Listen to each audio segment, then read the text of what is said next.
আসসালামু আলাইকুম রহমতুল্লাহি ওবরাকাতুহ। আউযু বিল্লাহি মিনাশ শাইতানির রাজিম। বিসমিল্লাহির রহমানির রহিম। কুল হাল ইয়াস্তাবিল্লাযিনা ইয়ালামুনা ওয়াল্লাযিনা লা ইয়ালামুন আও কামা ক্বালা আল্লাহু তাআলা। ক্বালা রাসূলুল্লাহ সাল্লাল্লাহু আলাইহি ওয়াসাল্লাম তালাবুল ইলমি ফরিদাতুন আলা কুল্লি মুসলিম। উপস্থিত আজকের এই প্রোগ্রামে উপস্থিত আছেন।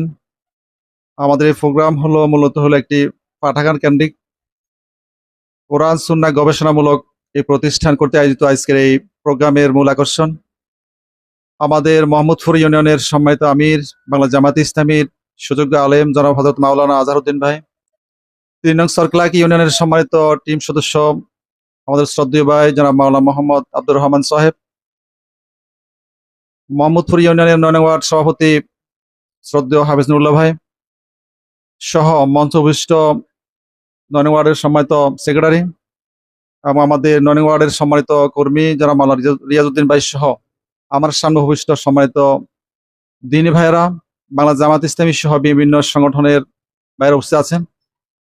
আমরা সকলে শ্রী মহান রব্বুল আলামিনের দরবারে শুকরিয়া আদায় করছি যে আল্লাহ সুবহানাহু ওয়া তাআলা আমাদেরকে আজকের এই নির্দিষ্ট সময়ে নির্দিষ্ট তারিখে যে আমরা সকলের সমবেত হতে পেরেছি, এই জন্য মহান রব্বুল আলামিনের দরবারে শুকরিয়া আদায় করছি, আলহামদুলিল্লাহ। দুরূদ ও সালাম প্রেরণ করছি বিশ্ব মানবতার অবিসংবাদিত নেতা আমাদের প্রিয় নবী জনাব মুহাম্মদ রাসূলুল্লাহ সাল্লাল্লাহু আলাইহি ওয়াসাল্লামের পবিত্র রওজা মোবারক।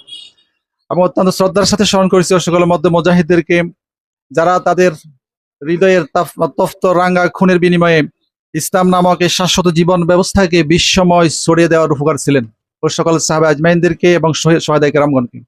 সম্মানিত দিনী ভাইরা, আজকে আমরা যে সময়, আমাদের সময় খুব কম সংক্ষিপ্ত, আমি এতটুকু বলবো, আল্লাহকে চিনতে হলো, রাসূল সাল্লাল্লাহু আলাইহি ওয়াসাল্লামের সম্পর্কে জানা, দিন সম্পর্কে জানা, আমাদের মুমিনদের করণীয় কি, মুমিনদের যে অত্যাবশ্যক করণীয়গুলো আছে, কাজগুলো আছে, এগুলো সম্পর্কে যে আমরা জানতে হয়, আমাদের কোরআন সুন্নাহ ভিত্তিক জীবন ব্যবস্থা কায়েম করতে হবে, আমাদের কোরআন সুন্নাহর গবেষণা, রিসার্চ, অধ্যয়ন পাঠ করতে হবে। কি বলেন ভাইরা? কোরআন সুন্নাহ গবেষণা ব্যতীত আল্লাহকে চেনা জানা, আমল করা, ব্যক্তি জীবনকে সুন্দর করা, একটি এই বিশ্বময় ইসলামের জাগরণকে ছড়িয়ে ছিটিয়ে দেওয়ার কোরআন সুন্নাহ ব্যতীত সম্ভব নয়। আমাদেরকে ইসলাম সম্পর্কে জানতে হলে কোরআন সুন্নাহ পড়তে হবে। কোরআন এবং সুন্নাহ ভিত্তিক জীবন ধারণ করতে হলে আমাদেরকে অধ্যয়ন করতে হবে, আমাদেরকে জ্ঞান অর্জন করতে হবে। এই জন্য আল্লাহ সুবহানাহু ওয়া তাআলা বলেছেন যে ব্যক্তি বিদ্বান, যিনি জানেন আর যিনি জানেন না, তারা কি সমান কিনা প্রশ্ন করা হয়েছে, এরা তারা কখনই করা সমান নয়।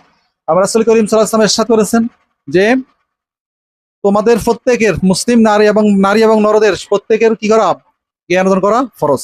অতএব সম্মানিত ভাইরা, আমাদের প্রত্যেককে কোরআন লব্ধ জ্ঞান অর্জন করতে হবে। আমরা এই যে পাঠাগার কেন্দ্রিক আজকে অনুষ্ঠান বা প্রোগ্রাম, এই পাঠাগার মানে হলো যেখানে পাঠাভ্যাস করা হয়, পাঠাগার, পাঠের ঘর, যেখানে কোরআন সুন্নাহর গবেষণা করা হবে।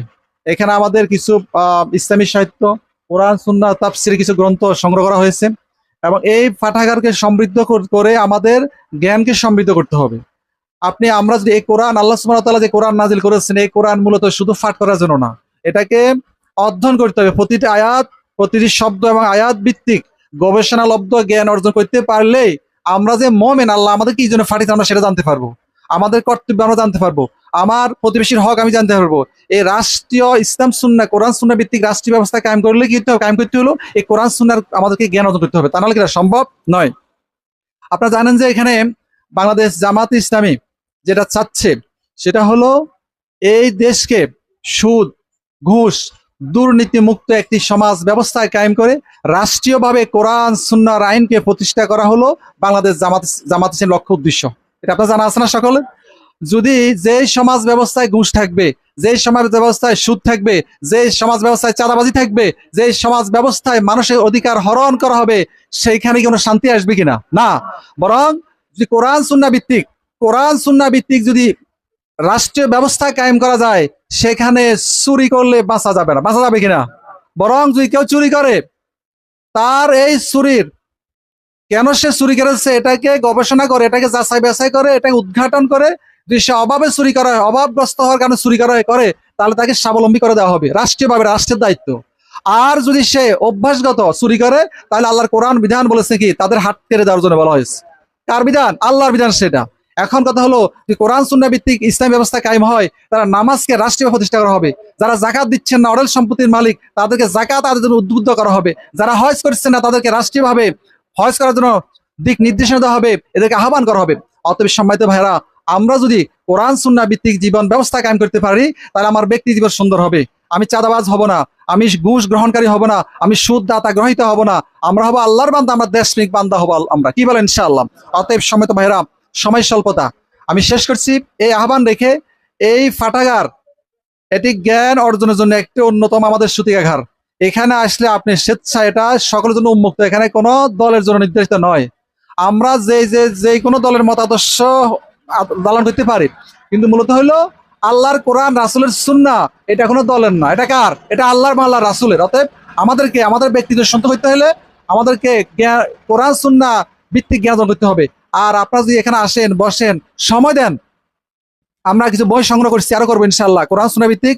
এই পাঠাগারে অনেকগুলো আজ থাকবে আমাদের, তো আপনারা যদি মাঝে মাঝে সময় আসবেন।